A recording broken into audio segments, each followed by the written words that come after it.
Working Class Beer Reviews is looking at Bass Pale Ale. Yes, this is a classic global beer. Bass Pale Ale, I've got some notes here, was established, the Bass Brewing Company is established in 1777. So it's really old, especially for England. It was once the highest selling beer in UK.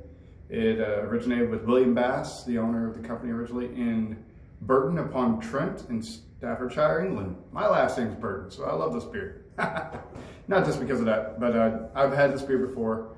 Before I keep going into this, I'm gonna go ahead and open this. Lots of vapor going on. Got a nice classic mug here. Kind of tried to wipe it down. It's kind of scratched up. It's one of those little old stubby mugs I used to, or that I've talked about. So I'm not going as aggressively, but I'm still giving it a good open pour. Kind of put that, try not to block me. So it's got the red triangle on the logo there. That is the UK's first registered trademark, because on the back of the bottle it says here, iconography. As Bass Pale Ale's popularity grew, unscrupulous imitators tried to pass off inferior products as Bass, copying the unique red triangle logo. So in 1875, concerned for the reputation of their beloved brew, Bass brewers applied for and were granted England's first registered trademark. This is the American version, 5.1% alcohol. It is an AB Inbev product, and it's actually brewed in the United States now. It started off in Baldwinsville, New York, now also in Merrimack, New Hampshire. So there's some breweries, I'm sure the Budweiser or AB Inbev is acquired. It's also brewed in Belgium and also in England. Still brewed in England at the brewery in Burton upon Trent. It's also brewed in Belgium. I think that's where Inbev is from originally. I think that's the capital of the EU is Belgium. So that's what gives them such financial power and everything. On drafts in the UK, it's 4.4%. A lot of the beers over there are a little less in alcohol. United States, we like them a little stronger, so 5.1 over here. It was first imported into the United States in 1966. So, and it got really popular. In 2001, that's around the time I came of age of drinking beer.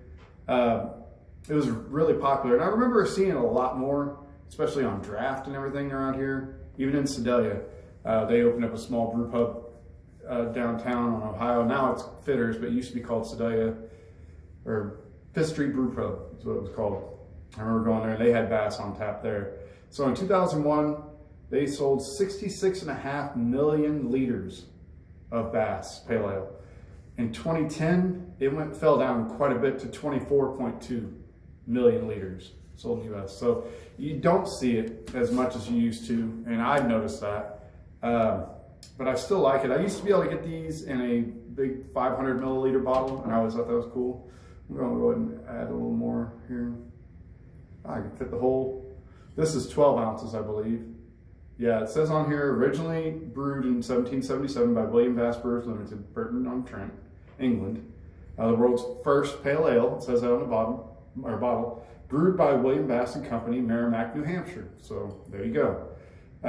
This fine ale has been brewed in the greatest British tradition using the finest two-row malted barley. So two-row malt,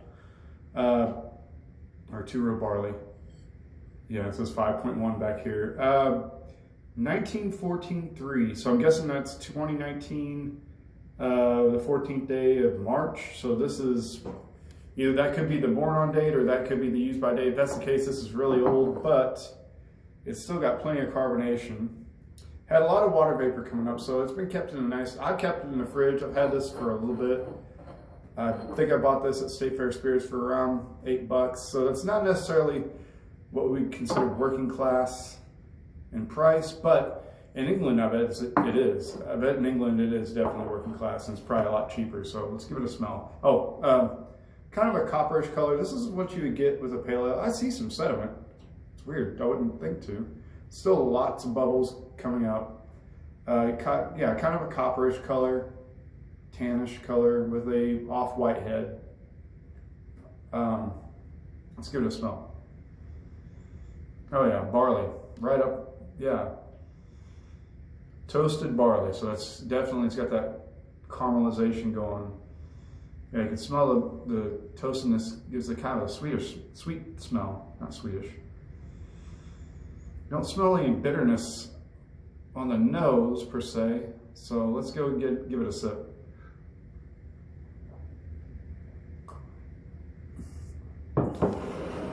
Yeah, very caramely, kind of what you could consider kind of a toffee, like a Heath bar taste to it.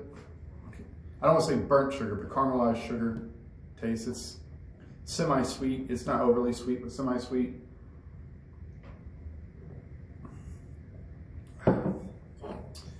Medium to light body. I get, the bitterness I get is in the back. It's not up front. There's no real up front bitterness. Obviously it's gonna have hops.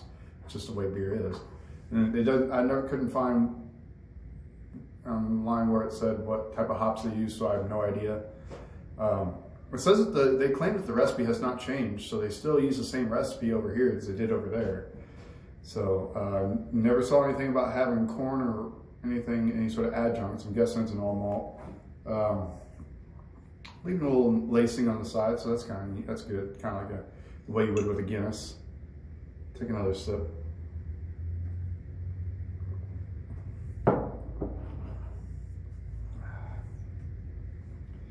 In the United States, black and tans are really popular, and usually this is the tan part of a black and tan. They'll use Guinness Draft and then Bass.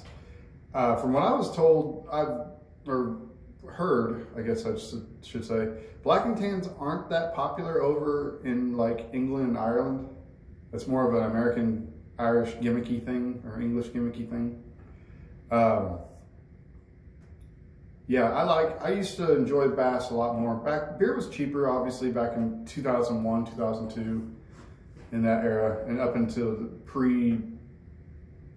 I want to say somewhere around 2008, maybe at post-recession, prices of beer may have gone up, and that may be because the cost of labor and transportation delivery has gone up. Because I do remember it being cheaper. Can't think off the top of my head what the prices back then would have been. And maybe I didn't really care back then. I wasn't into studying and examining beer like I am now. So I pay attention more to price. This is something I buy just once in a while. It's just, yeah, it's a nice treat. I think it's kind of neat that it's got my last name in it, in the company name, or where they brew it there in England. I've always been told that my dad's side of the family is English. Ooh, yeah, a little bit. That carbonation's coming out. Feels good though.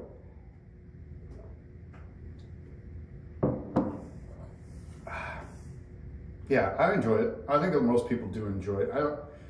If people don't like this, it's because they're more of an American light lager drinker, and this is a little too much strength. It's lighter in flavor though than the American pale ales. This is a proper English pale ale. Even though they brew it in the United States, they use English ingredients and style. So it's got to be thinner in body than what you would say a Boulevard Pale Ale, which I've done a video for. Sierra Nevada Pale Ale, which I'm going to do a video for. I've got one saved back. The Goose Island Honkers Ale is like an ESB, extra special bitter. So it's a little different than a regular pale ale. And it's lower in ABV too. I want to say it's like 4.8. Schlafly Pale Ale is going to be more along the lines of Boulevard Pale Ale. I think it's just more body, a little more strength. They're like 5.5%, somewhere in that percentile. Maybe Schlafly Pale Ale is a little lower in ABV. Beer, baseball, and barbecue, if you're watching this, maybe you could tell me. You probably have one handy around you since you're in St. Louis. Budweiser's done an American Ale, which was here for like the blink of an eye and all. But yeah, I enjoy it. I don't think it's real highly regarded on the Beer Advocate websites and stuff like that, since it's a macro beer, considered a macro beer. but I enjoy it. It's kind of culturally intriguing to know what people drink over there on a regular basis. I know there's a huge craft beer section over there in London and England and over in Europe, but traditionally the working man's beer would be like this, or Newcastle, or maybe Boddington's. Boddington's is really cool. It comes in a nitro can, and it's a little lighter color than this. But anyway, thanks for watching this video, and I appreciate you taking the time. And I will see you guys later.